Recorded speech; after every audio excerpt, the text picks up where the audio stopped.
औज़ुबिल्लाहिमिनश्शैतानिर्रजीम बिस्मिल्लाहिर्रहमानिर्रहीम। मेरे प्यारे बहनों और भाइयों, अस्सलाम वालेकुम। आज की जो ये वीडियो है मैं इंडियन लोगों के लिए बना रही हूँ, इंडिया के लिए बना रही हूँ स्पेशली। और मैं इंडिया के लोगों से कहना चाहूँगी कि दुनिया में मैंने बहुत जगह पे, हर जगह पे मैंने एक्सट्रीमिज़म जो है देखा है, बहुत जगह पे फेस भी किया है। लेकिन जो एक्सट्रीमिज़म मैं इंडिया में देख रही हूँ, मुझे दुनिया में कहीं पे भी नहीं मिला। मुझे दुनिया में कहीं पे देखने में नहीं आ रहा। वो बिला इम्तियाज़ जो है अपने ही लोगों के साथ, अपने ही लोगों को कबूल नहीं कर रहे। वो अपने ही लोगों के साथ इम्तियाजी सलूक उन्होंने रवा रखा हुआ है। एक दूसरे के मज़हब में इंटरफेयर करना। हिंदुस्तान तो कहता है कि मैं बहुत बड़ा सेकुलर स्टेट हूँ और डेमोक्रेटिक स्टेट हूँ, और वहाँ पे अगर देखा जाए तो एक्सट्रीमिज़म जो है वो पीक पे है। इसी तरह वहाँ पे देखा जाता है कि वो अपने से जो निचली ज़ात के हिंदू हैं, पता नहीं, मुझे नहीं, आज तक मुझे समझ नहीं आई ये निचली ज़ात का हिंदू क्या होता है, हायर क्लास का हिंदू क्या होता है। ये आज तक मेरी समझ में नहीं आई। मैंने तो यही सीखा है क्योंकि मेरे मज़हब ने भी मुझे यही सिखाया है, मेरे पेरेंट्स ने मुझे यही सिखाया, मेरे टीचर्स ने मुझे यही सिखाया है कि इंसान छोटा बड़ा नहीं होता, इंसान का इखलाक, उसका किरदार उसको छोटा या बड़ा बनाता है।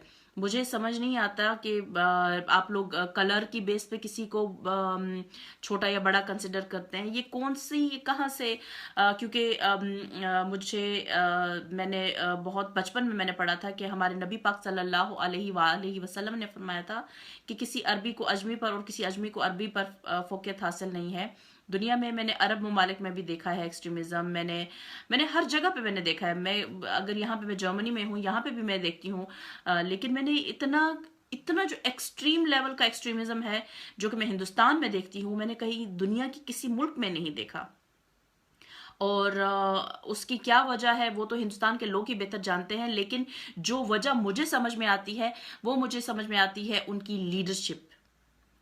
हिंदुस्तान के लोगों का चुनाव गलत है। हिंदुस्तान के लोग हमेशा से गुंडों को, मवालियों को, चोरों को, डाकुओं को और कातलों को अपने जो है रिप्रेजेंट करने के लिए आगे करते हैं। वहां पे वोट जो पड़ते हैं वो गुंडागर्दी के जोर पे पड़ते हैं कि जो जितना बड़ा गुंडा है उसको उतने ज्यादा वोट मिलेंगे, वो उतने बड़े लेवल पे जाएगा। वहां पे मुझे ऐसा लगता है कि वहां पे जो है ये मस्ट हो गया है कि अगर आपने कत्लो गारत की हुई है, आप एक्सट्रीमिस्ट हो, कट्टर हिंदुओं को सपोर्ट करने वाले हो, जो अपर जात के हिंदू हैं, तो उनको ही वोट दिया जाना चाहिए। इसका रीजन मुझे आज तक मुझे समझ में नहीं आया। इसका रीजन क्या है? मैं हिंदुस्तान के खिलाफ नहीं हूं, लेकिन मैं इस चीज के खिलाफ हूं क्योंकि हिंदुस्तान के लोग खुद ही अपने मुल्क के जो है वो टुकड़े करने पे तुले हुए हैं। और बहैसियत इंसान मैं फील करती हूँ कि वहां पर मैं सिर्फ मुसलमानों का नहीं, मैं इंसानियत की बात कर रही हूँ। अभी तक मैं सिर्फ इंसानियत की बात कर रही हूँ। यहाँ तक कि वहाँ पे जो दलित्स हैं, मैं देख रही हूँ उनके साथ क्या सलूक किया जा रहा है। जो वहाँ पे मैंने क्रिश्चियन कम्युनिटी के साथ जो मैंने देखा, उनके साथ मैंने वीडियोस देखी, उनको किस तरह से उनकी औरतों को उनके सरे आम कपड़े उतार के उनके साथ क्या सलूक किया गया। किस तरह से जो है वो दलित्स को, कुछ दलित्स को जिस तरह से बेदर्दी से पहले मारा पीटा गया और फिर उनको इस हद तक कि वो उनको जला दिया गया, उनको जिंदा जलाया गया। उसके बाद कोई मुसलमान किसी मुसलमान के बारे में आता है कि इसने गोश्त खाया, सिर्फ शक की बुनियाद पर कितने मुसलमानों को जो है ना काटा पीटा, गाजर की तरह काटा पीटा गया।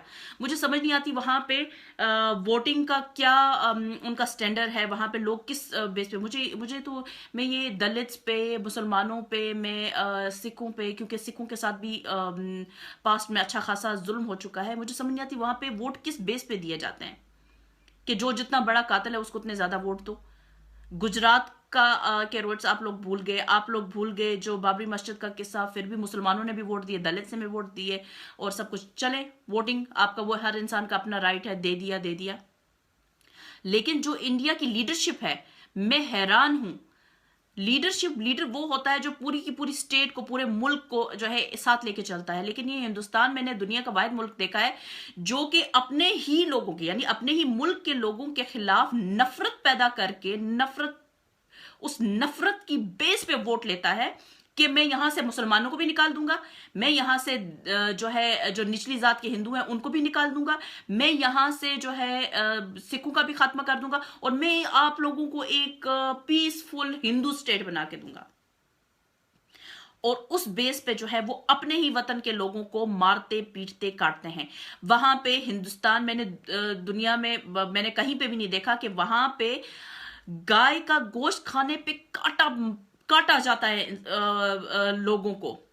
और वहां पे जो किसी लड़की के साथ, अपनी बहन बेटी के साथ इनका रेप होता है, उसके लिए 2 या 3 साल की सजा है।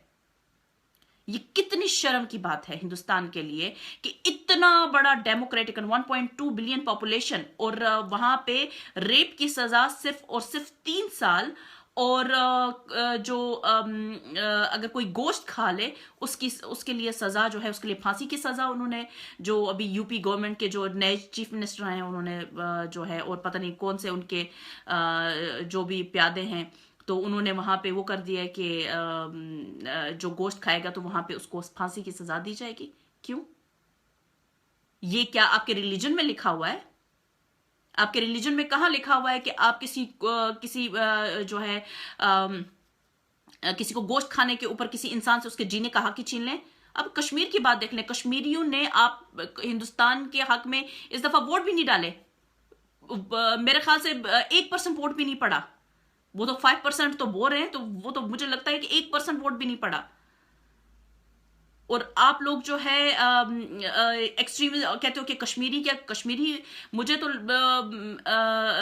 जो हमारे कश्मीरी हैं वो तो अगर इस्लामिक स्टेट की बात कर रहे हैं वो तो इसी वजह से कर रहे हैं, आप लोगों का एक्सट्रीमिज्म देख के। उनको नजर आ रहा है कि आइंदा कुछ सालों में आप लोग उनके साथ क्या करोगे। आप लोग जब अपने वतन के वासियों को, जो आपके साथ रह रहे हैं पिछले 70 सालों से, जिन्होंने आप लोगों के लिए लड़ा, जिन्होंने हिंदुस्तान नहीं छोड़ा, उन लोगों को आप लोग गाजर मूली की तरह काटने पे तुले हुए हो। वह एक से बढ़कर एक आता है, वो नबी पाक सल्लल्लाहु अलैहि वसल्लम की शान में गुस्ताखी करता है। अभी एक ये खातून, ये जो मैं आज वीडियो बना रही हूँ, मैं इस औरत के लिए बना रही हूँ, उसने नबी पाक सल्लल्लाहु अलैहि वसल्लम की शान में गुस्ताखी की। इसका जिम्मेदार कौन है? इसका जिम्मेदार सिर्फ और सिर्फ आपकी स्टेट है, जिसने लोगों के दिलों में अपने ही लोगों के खिलाफ इतनी नफरत पैदा कर दी कि लोग अब एक दूसरे के मजहब के ऊपर हमला करने लगे हैं। एक खातून के लिए मैंने वीडियो बनाई, मैंने कहा कि नहीं, इसको वहां पे हिंदुस्तान के लोगों से मैंने गुजारिश की कि आप लोग इसको जाओ, इसको समझाओ, ताकि ये एक्सट्रीमिज्म जो है ना, ये कत्लो गारत ना हो मजहब के ऊपर। ना तो आप लोग, ना कोई हिंदू बात बर्दाश्त करेगा, ना कोई सिख बर्दाश्त करेगा, ना ईसाई बात बर्दाश्त करेगा। तो फिर मुसलमानों से आप लोग क्यों तवक्को रखते हैं कि वो बर्दाश्त करें? वो भी बर्दाश्त नहीं करेंगे, और उससे क्या होगा? उससे दंगे फसाद होंगे, कत्ल गारत होगी। तो फॉर गॉड सेक, ये जो लोग अपने लीडरशिप की बातों में आके इस तरह की एक्सट्रीमिज्म फैला रहे हैं, और स्पेशली जो मुसलमानों के खिलाफ, और जो हमारे नबी सल्लल्लाहु अलैहि वसल्लम की शान में हमेशा गुस्ताखी की जाती है, ये दुनिया का, ये आप पूरी दुनिया के मुसलमानों को हर्ट करते हैं, ना सिर्फ कि अपने मुल्क के मुसलमानों को। और दुनिया का कोई मुसलमान जो है इसको बर्दाश्त नहीं करेगा। और उसमें नुकसान जो है किसी और का नहीं होगा, उसमें नुकसान जो है आप लोगों का अपना होगा, क्योंकि आप लोगों के घर से ही जो है आप लोगों के खिलाफ ही लड़ाई जो है वो शुरू होगी। तो जो इस तरह की ये घटिया सी खातून है, जो कि नबी पाक सल्लल्लाहु अलैहि वसल्लम की, जिनको पता भी नहीं है नबी पाक सल्लल्लाहु अलैहि वसल्लम के बारे में, वो इस तरह की बातें करती है। तो मैं गुजारिश करूंगी हिंदुस्तान की जो अगर समझदार वहां पे कुछ लोग हैं, मैं उनसे गुजारिश करूंगी कि इस तरह के घटिया लोगों को जो है समझाएं, और इनको ऊपर ना आने दें, और ना ही इनको सपोर्ट किया जाए। शुक्रिया। अस्सलाम वालेकुम।